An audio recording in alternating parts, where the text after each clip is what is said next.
Welcome to this screencast. I'm Dr. Cindy Becker, one of the lecturers in the Department of English Literature at the University of Reading. Today I'm going to be looking with you at the punctuation pathway. If you're not sure about what punctuation to use, imagine for a moment that every sentence you write is like a road. A comma is a speed bump in the road. It causes your reader to pause just for a moment. It gives your reader the chance to think about what you've just said before moving on to the rest of your sentence. If you're not sure whether you're using too many or too few commas, a useful thing to do is to read your writing out loud to yourself and just hear how it sounds. You'll very quickly get used to the rhythm of your writing.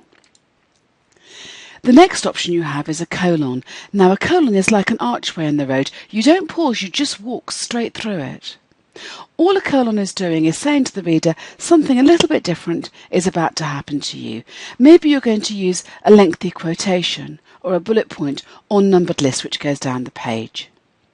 It can also be useful in formal writing to replace where you would put a dash with a colon, and I've given an example here of where you want to add just a little thought to the end of a sentence. A colon is a good way to produce this. A semicolon is a really useful piece of punctuation. It's like a gate in your road. You have to pause a bit longer than a comma because you've got to open the gate and then you can walk straight through. The idea with a semicolon is that you can make a proposition in a sentence which you then amplify or you maybe contradict.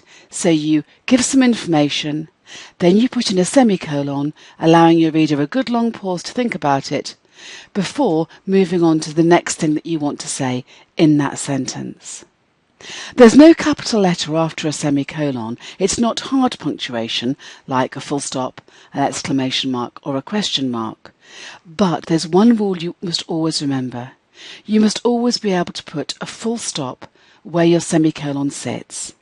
And the two sentences that would be created by doing this must both make sense.